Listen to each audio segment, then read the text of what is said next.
Good afternoon. My name is Ian Fort. I'm the Senior Manager for Content here at StreetEasy. Welcome to part 2 of the Insider's Guide to Renting in New York City, where we're going to focus on navigating the new NYC rental market. Thank you for joining us, and I hope you're doing well wherever you're tuning in from.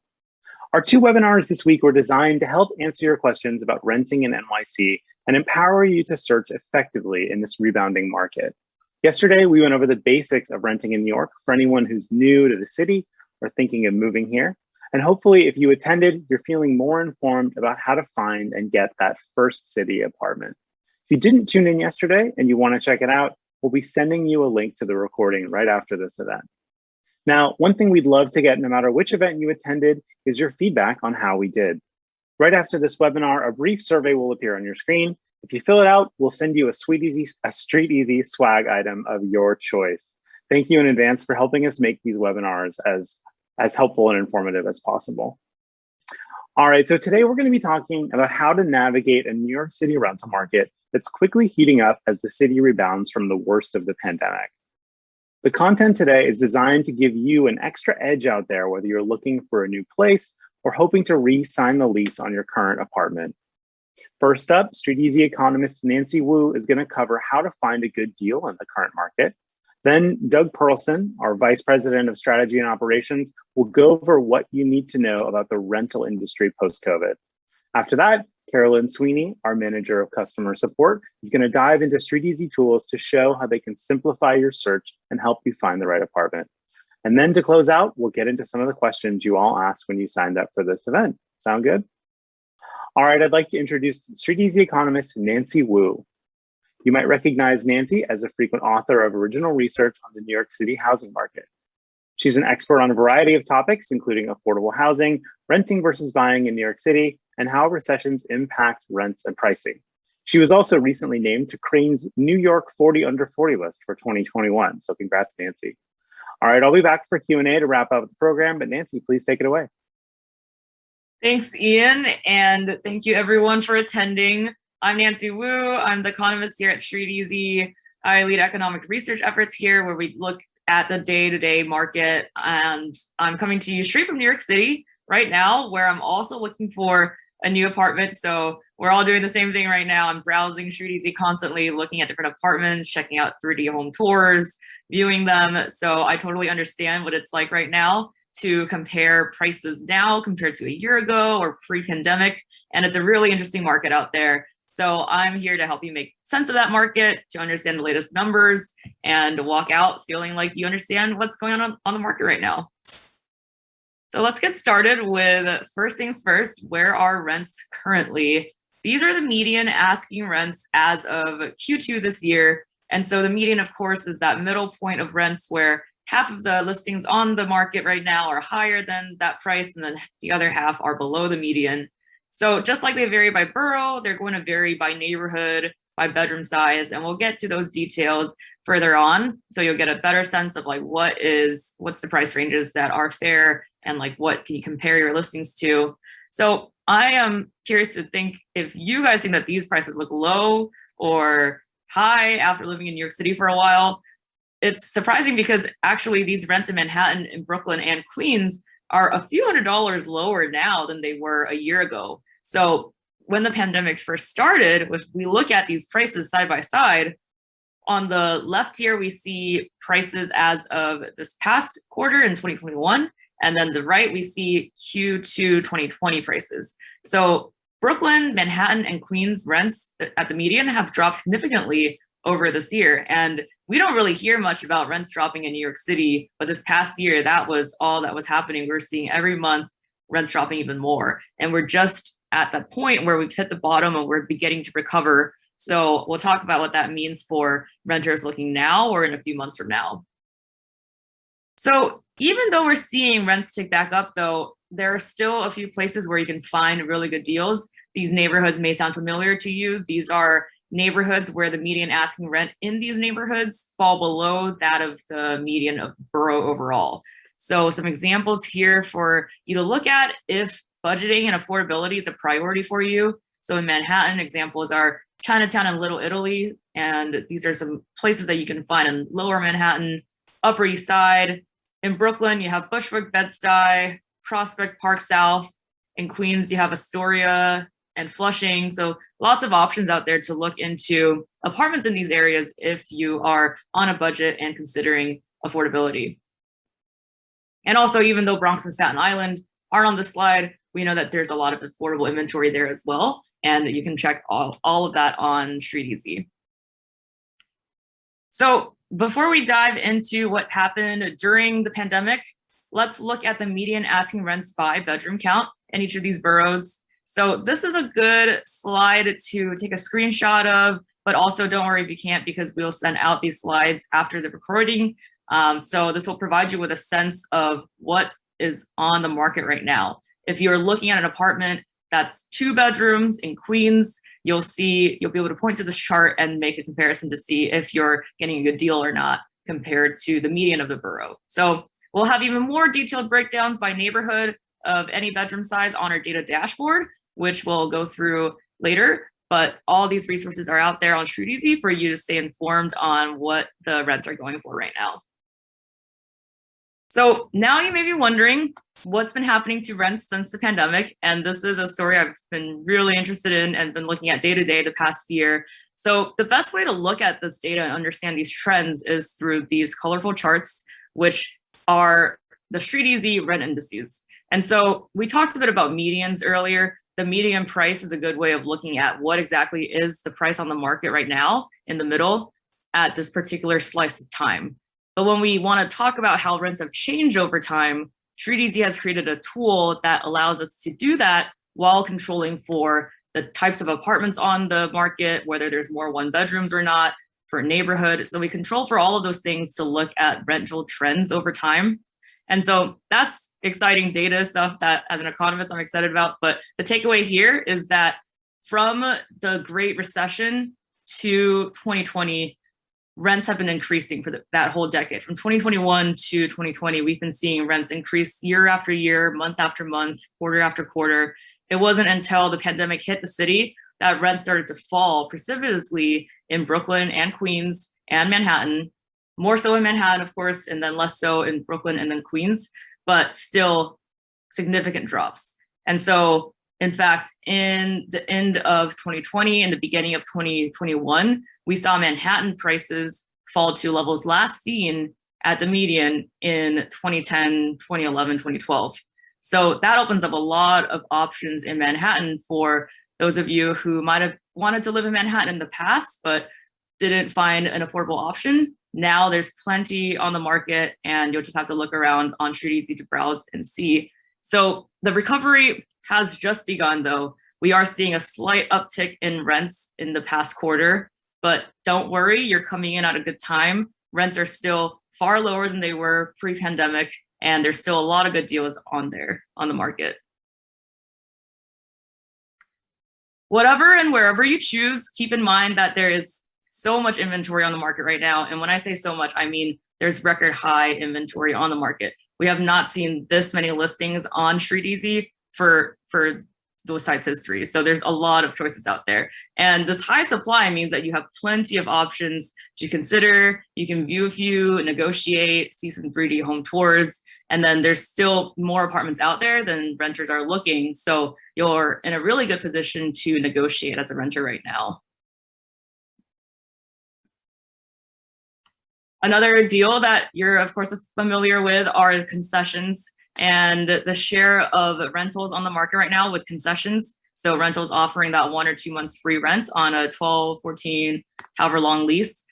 The share of rentals with concessions really spiked during the pandemic. And we're seeing that spike just go down a little bit in the past quarter as more and more renters are coming back onto the market, re-signing leases, but they're still way higher than they were, more than twice as high as they were before the pandemic. So lots of concessions out there, lots of options and lots of deals. Aside from concessions, maybe you want to upgrade your rental. Maybe you've been staying in a studio this whole past year, working from home with a dog, and you want that extra room. If you want to upgrade to a 1 bedroom, we have this research here that shows you the best places where you can get the most affordable upgrade in Manhattan and Brooklyn and Queens. So we'll drop this report into the chat. There's, of course, the whole blog post where you can see where is the most affordable place to upgrade to a 2-bedroom or a 3-bedroom. But the Street Easy blog has resources like this. We have a ton of research on affordability, on neighborhoods, on prices, on like buying and selling and renting if you're considering buying as well. So we have a ton of resources. Be sure to check out our blog for our research, as well as for our monthly and quarterly market reports to get the latest data. And feel free to follow me on Twitter and ask any questions, and I'll pass it back over to Doug. Awesome. Well, thanks so much, Nancy. And hello, everyone. My name is Doug Perlson, and I'm the Vice President for Real Estate Strategy here at Street Easy. I'm coming to you live from the Upper West Side in New York City. And I've been working in the real estate industry now for about 12 years. I'm super, super excited to update you on what's going on in the current rental industry and kind of give you what you need to know heading into today's recovering market. So the first big update that many of you may have heard about news over the past year or so is broker fees in New York City. In May of 2021, New York State affirmed that broker fees were legal. And I know that's a bummer for a lot of folks, but we're going to help you navigate how that works. So as you may have experienced in the past, if you hire a broker and you successfully rent an apartment together, he or she will earn an agreed upon commission on the deal. That commission or fee will often be 1 month's rent. It's paid by you, the renter. And in some cases, it may be 10% or 15% of the annual rent instead. And in some cases, the landlord will pay the broker fee. Now, this has been a lot more common during the pandemic as landlords were looking for more incentives to attract renters to their apartments during the height of the pandemic. And this is great news for you. In fact, you're more likely to find a no-fee apartment than one with a fee.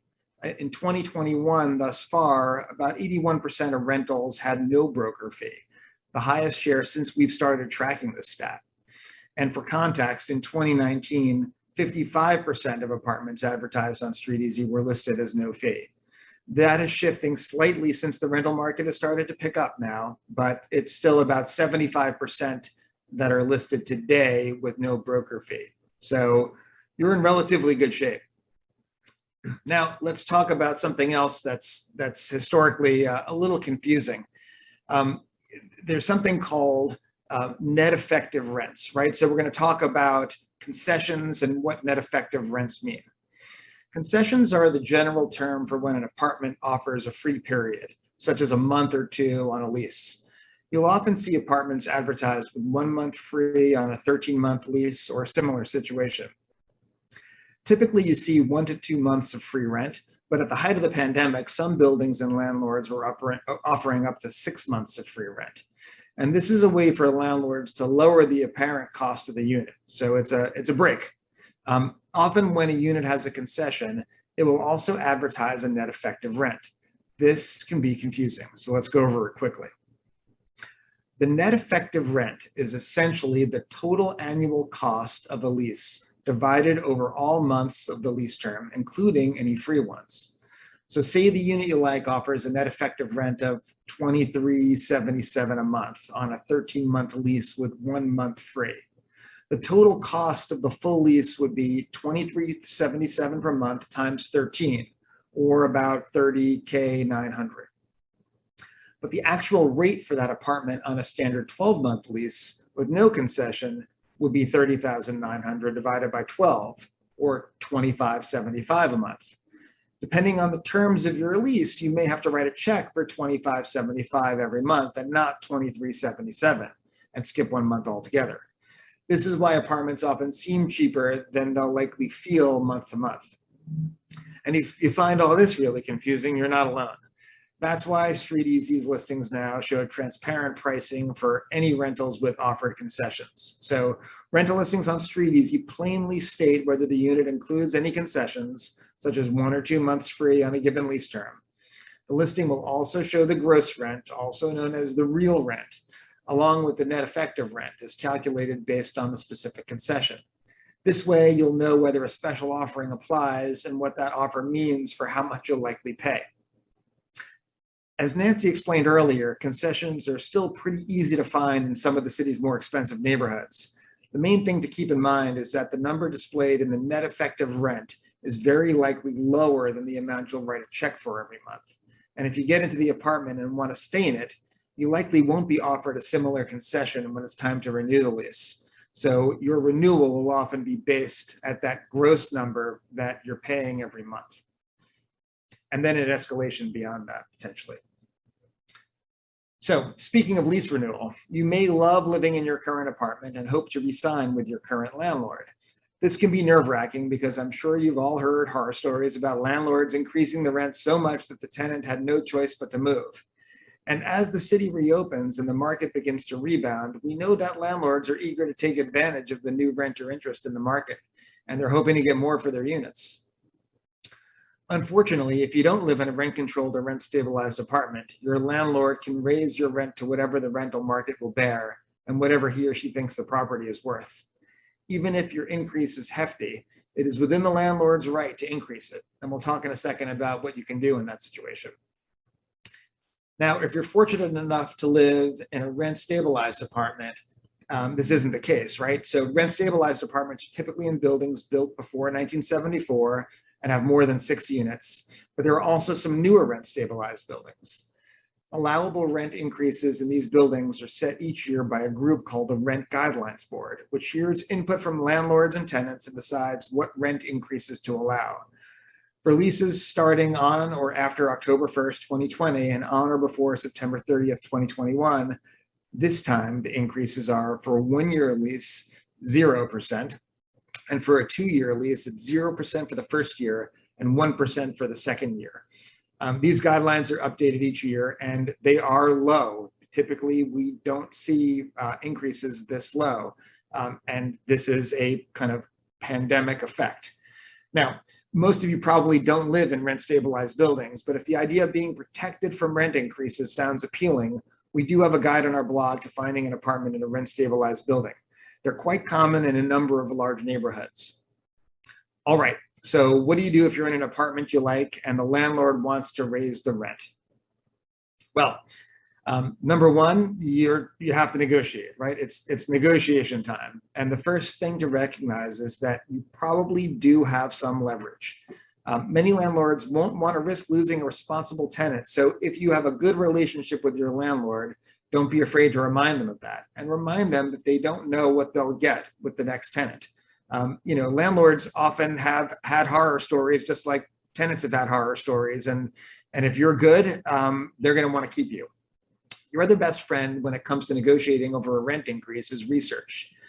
By all means, use StreetEasy resources like the data dashboard, our monthly market reports, our blog articles, and even comparable listings to help make the case about what's a fair market rent to your landlord.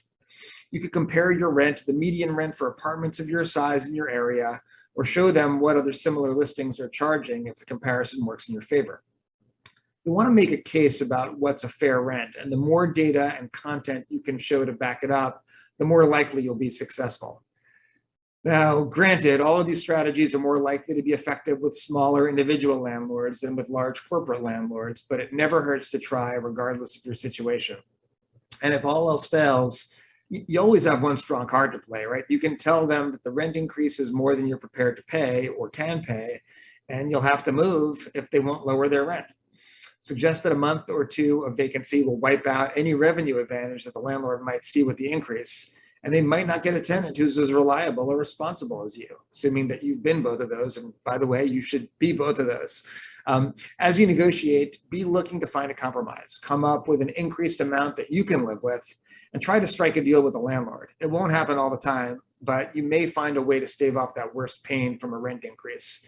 And remember, right, you've rented during a pandemic, potentially, or if you've rented in the last year, and that landlord probably deserves some increase, if not the increase that they're asking for.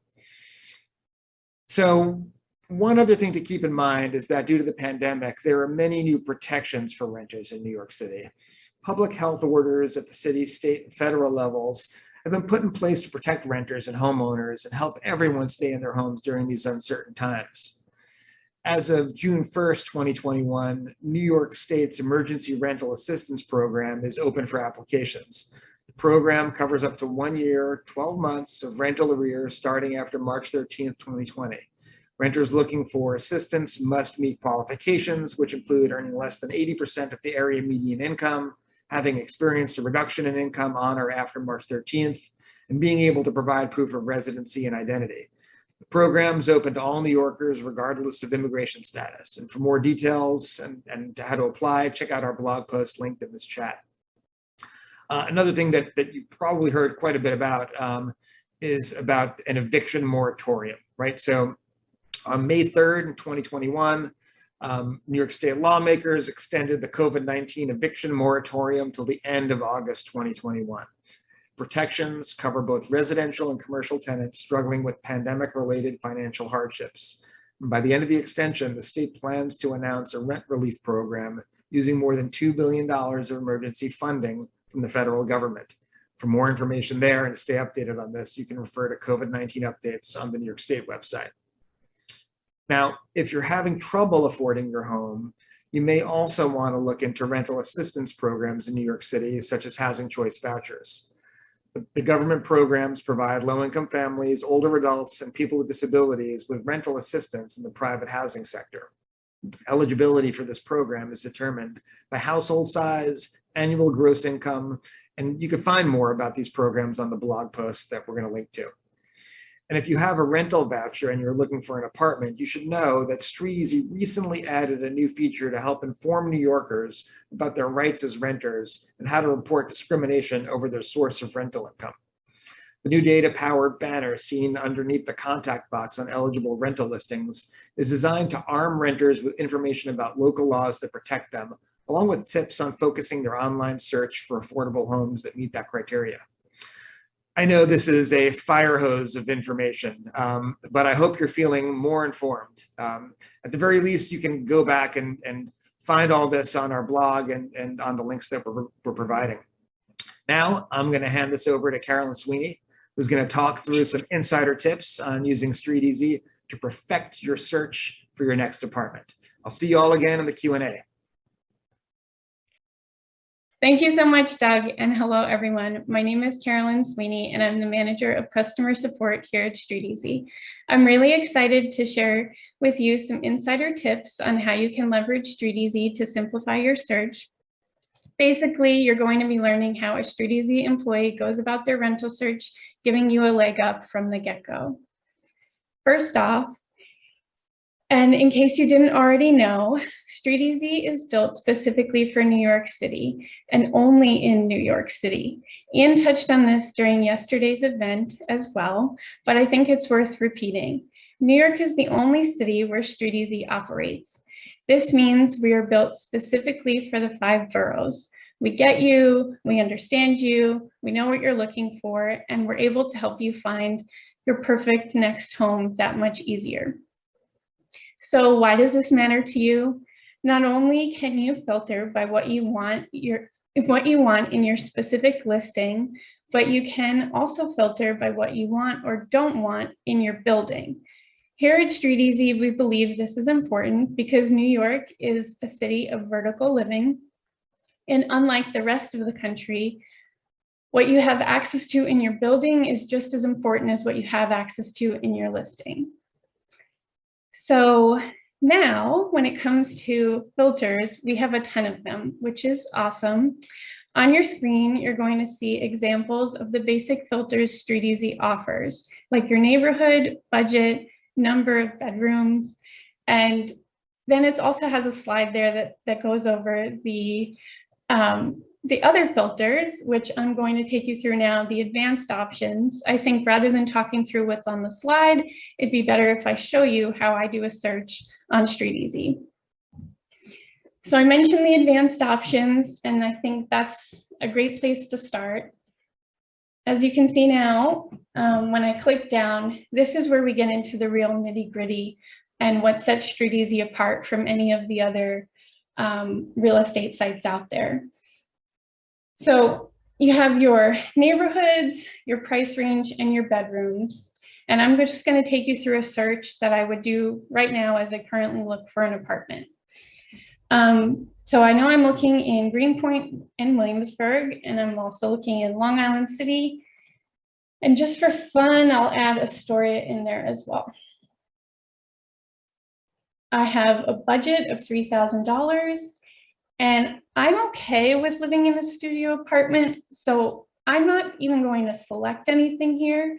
But if I was not interested in living in a studio and living in a 1-bedroom, I could select that. But my tip would be to not just select 1 bedroom, because if there's a 2-bedroom that matches your price criteria, you don't want to limit yourself to not seeing it because you've selected a 1-bedroom. I would just go all the way up from 1 to 4. And it's your price that's going to actually be the limiting factor there. So don't worry too much about bedroom selection. But like I said, I'm cool with the studio, so I'm just going to say everything. I know that I don't want to pay a fee, so I'm going to select that. I have a dog named Roger, and I don't like laundromats, so I want at least laundry in building. I am currently looking for an apartment starting in September. I'm not in the city right now, and I want to start looking. And traditionally, you would give yourself that 2-week window. But StreetEasy put in this lovely filter called After, which allows you to actually choose the date when the listing will become available. So I'm going to say that as of September 1 is when I need to move, so I can select that there. As I scroll down, I can also look and decide if there's a building that I want to search in. One that I usually like to search for is only in new development or new buildings. I'm not going to do that in this case, but if I wanted to make sure that I only saw buildings within the last few years, built within the last few years, I would select this. And this is also a great option if you're looking to work with a management company or you want to get in touch with a leasing department. I don't have a preference on trains, but if I did, this is where I could select that. So my search is pretty basic, and I'm going to go through it now. And here's where we say, no fee, 3K, pets allowed. I'm given 18 Greenpoint, Williamsburg, Astoria, and Long Island City rentals.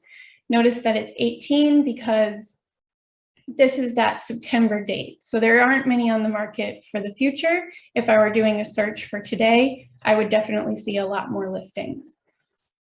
So then I'm just going to select one, and I'll take you through some of the areas that you want to pay attention to on this, on our listing page. So the first, right off the bat, you get confirmation that this listing is available on 9/1. And I'm also going to look at the saved users over here. So there's 23 other people that have saved this as an apartment. If this number was over 70 and I was currently looking, then I might be a little bit worried. But because I know I have a month or so before it's ready and some of these folks might not be rushed, I don't feel too much pressure to be reaching out on this now. But this is always something that's good to pay attention to. If I scroll down, I see the amenities. I see this building it has what I need, which are pets allowed, a doorman, and I asked for laundry and building, but this one actually did me one better, and it provided me with washer and dryer in unit. So that's an added bonus. All right, and then this looks good. The other thing I would check here is the building page, just to get a sense of what the building is like. I can also scroll down here and look through the past sales and the past rentals. This is a condo building, so that's why I would see both sales and rentals. If this was a rental building, I would probably just see past sales. And the other thing to pay attention to here are whatever these building amenities are. So parking available and gym, all added bonuses.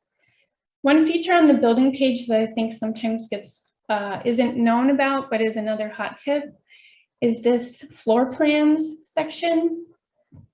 So if I click on this, I can actually see some different floor plans that have been updated in this building since it's allowed listings on StreetEasy. So you can look through and see if the unit that you're currently looking at has that, or just have some fun and see what the other units in the building look like. So I'm going back over to my listing. Let's see. Active rental for 2,800. And when I am ready to reach out on this, I would click over here once that loads, and it's going to allow me to either ask a question or schedule a tour. And since I'm not currently in New York City and I am looking to rent starting in September, one feature that I love is this video chat tour. I can actually set up time with the agent Calvin and say, I don't need an in-person tour. I'm not currently in New York, but I'd love to have a video tour. And I've done that on a couple units that I've looked at, and it's been a really pleasant experience. So I'm just going to take it back to the back to the home page and show you one more feature that I love so much, and that is in advanced options, this for rent by owner tool. If you haven't played around with this, I highly recommend it. It's just another way where you can find a different kind of listing on StreetEasy. So if you're just selecting on this and doing a general search, it will bring you to all of the for rent by owner listings in New York City. So what that means is it could be someone that is looking to get out of their lease. They've decided to leave New York. They've found a better apartment, whatever the reason might be. They may need someone to take over their lease, and their management has advised them to find a new tenant. And a lot of times they will come to StreetEasy and they'll post that advertisement. Sometimes it's the actual owner of the unit where they own a condo. For whatever reason, they're not living in it and they're looking to rent it. They would post that on StreetEasy. My first apartment was found this way. It was a pleasant experience with a girl that was moving back to Austin. No broker fee, a very seamless process. And so anyone that asks, I always make sure to mention this tool. Even if you've signed a lease in New York City 10 times before, there's always something new to learn. And I guarantee there's an article on the blog. We also provide a ton of listing roundups with amazing rentals and StreetEasy, and the StreetEasy team uncovers every day. We have everything from rental of the week to list of rental deals, and can bring you directly to some of the best listings available in New York City right now. That's it for me. So I'm excited to welcome back Ian, and he'll take us through Q&A. All right, thank you so much, Carolyn, for that awesome demo, and welcome back, everyone. Hope you enjoyed learning how to become a StreetEasy Power user and are looking forward to using those tips in your next search. With the remainder of our time, we're going to get into some of the great questions we received from all of you when you signed up for this event. So I'm going to welcome everyone back, and we'll get into it. The first question we have comes from Alexa, and it's about what are the advantages of working directly with a broker or management company? And how else can I learn what units will be opening up in advance? It's a good question. Doug, do you want to take that one? Absolutely. So look, there are going to be different advantages for working with brokers and management companies depending on your kind of level of comfort and experience with the market. Clearly, this is something that is complicated, as I think people have probably gleaned from going through our presentation, and brokers will offer that guidance through the process. Brokers that have a fair amount of inventory and relationships with management companies and buildings often have visibility into units that may not be on the market. So to the second part of this question, that is a way that you might be able to get some additional insight and a peek of what might be coming down. But there's a cost to working with a broker. The other thing I'll add, though, is that often you're not choosing between working with a broker or not working with a broker. When you see that there's a fee on a listing, you're working with a broker whether you want to or not. And we don't always have the luxury to make that decision. Yeah, good point. Definitely. Thank you, Doug. All right. For our next question, we're going to turn to Rachel G, who asks, how do I know what's negotiable and what is not? Doug, this is probably a good one for you, or Nancy, and you want to weigh in too? It'd be great. Yeah, Nancy, I'm happy to start. Look, I come from the school of thought that that everything's negotiable, and especially in a market that is not crazy hot, and we're definitely in a market where there's more negotiability than there has been in the past. What can you negotiate? Obviously, there's rent that can be negotiated. But there's a lot of other stuff too. Nancy, I don't know if you want to add some color around that. 100% what Doug said. Always negotiate, because if you don't ask, then the answer is always going to be no. So might as well try. And it's not just negotiating rents. You can negotiate concessions. If not, you can negotiate that free parking spot or free access to amenities. Some buildings will charge for the pool and the gym, so you can negotiate that as well. But lots of different options out there just to get creative with negotiations. Yeah, definitely ask. And term is also something that you can negotiate. So depending on the landlord, having someone in there for a longer period of time could be advantageous.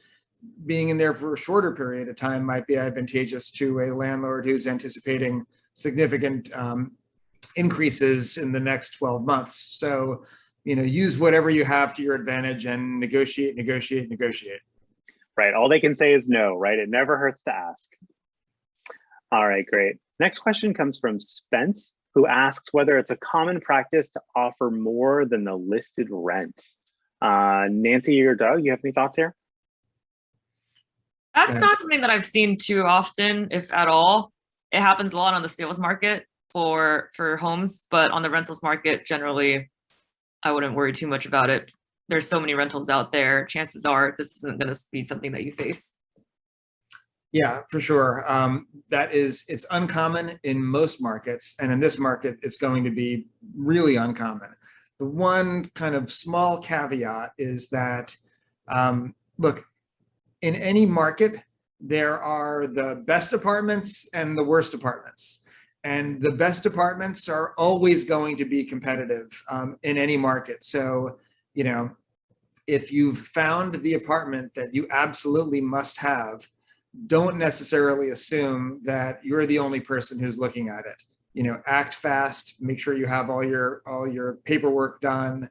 And if it's the absolute apartment that you need to have, throwing an extra $50 on top of it might be the difference maker, but would be highly unusual. All right, Oliver asks, how do you determine a good value rental? And Carolyn, I'm going to turn this one over to you. Yeah, I think if you access the data dashboard and you do a search for the neighborhood in which you're looking in, you'll always be able to find the median rental price. So that's a great tool to access and figure out if the rent that they're asking is in line with the median. And I would say that if it's below it, you're probably looking at a good deal. Great point. Yeah, and you can always, look at listings on StreetEasy and compare it to what you're seeing there and see whether it's higher or lower, and you'll get a sense for it. Yeah, I don't know, Doug, if you have any more thoughts there? Yeah, a good deal to one person may not be a good deal to another. So it is very specific. Looking at other listings on StreetEasy, while super helpful, is not a substitute for kind of getting out there and seeing lots of properties. And so, the best way to know when you're hitting a good deal is to get out there and see a lot of units. If you're working from home, Being far away from a subway might not be a problem, which will allow you to pay less. It's not necessarily a better deal, but it's a lower price and it's a better deal for you. So you want to be able to do that calculus, and you'll want to get out there and see things and really kind of figure out what's important. Yeah, it's good to think about what you need and others might not need, and what you don't need that others might need for value that way. I would also say that for apartments, you can go on the building page or the rental page, look at the listing history. We talked about how rents have dropped significantly over the past year. If that rent is a few $100s below what it was last listed for, even if this is a really fancy apartment that's above the median rent and that's your budget, if you see that it's a few $100s cheaper than it was last time it was rented, that's still good value. And that's been really common. I've seen a lot of those lately. So that's a good way to compare. Yeah, and that reminded me of one more thing, which is, when you're looking at comparables, just because someone is asking a certain rent doesn't necessarily mean that that is the fair price and what it's going to clear at, right? So going and looking at those past listings, seeing what the ask was and seeing how fast they went off market is often a really good tip of getting a sense of where that deal actually went. If it was on the market for a while, there's a decent chance that there was more negotiation in that price, and you would take that into account when thinking about whether that was a price to use as a comp. Great, thank you all. All right, our last question, Nancy, this one's going to go to you, is what can we expect from the NYC rental market in the next 3, 6, and 12 months? So looking into the future, where do you think rents are going to go? This is the question I get all the time because economists come equipped with a crystal ball everywhere we go. But within the next 3 months, I anticipate that rents will continue to steadily climb. They're not going to jump over the next month to pre-pandemic levels. It's going to be a gradual process as unemployment starts to decline, as more and more people move back to the city, as more and more people get vaccinated. That's going to be a slow process, but I do anticipate rents to start climbing and concessions to start decreasing. Within the next 6 months, we're going to be at the end of the year. It's winter. We're going to see that moving slow down a little bit, as we typically do in the cold seasons. That will make probably a little bit of a break in competition among other renters in the market. And then a year from now, I anticipate we'll be pretty much back to normal. I wouldn't be surprised if rents were still below pre-pandemic levels, though, because they were extremely high going into the pandemic. And with remote work, that has changed a lot of situations for people who are no longer living in the city or no longer doing these typical traditional 1 year or more leases. Also, the buyer's market is really hot right now. A lot of renters are becoming first-time homeowners. And so that's also a significant proportion of renters who are going into the sales market. So I would say in 12 months from now, it will look similar, somewhere between now and pre-pandemic levels. But definitely, if a year from now you're looking to buy a home, the sales market is going to be a really exciting time. And everything is just changing really quickly. So it's an exciting time to follow the market and check out our monthly market reports to be up to date with the latest data. All right, you heard it. Grab the deals while they're out there, because hopefully the city will be back to normal in a year or so. Well, we are out of time. I hope everyone's learned something today in today's session and feels more prepared to enter the renting process in New York. Once again, if you're looking for more advice, guides, and research for renters, I absolutely encourage you to visit the StreetEasy blog at streeteasy.com/blog, where you can find all the great content we have covering that and much, much more. Also, a reminder to please take the survey that you'll see right after this webinar ends. Let us know how we did, and you'll get a free gift from us. So I want to thank Nancy, Doug, and Carolyn for sharing all your knowledge with us today. And thank you all for watching. Enjoy the rest of your week.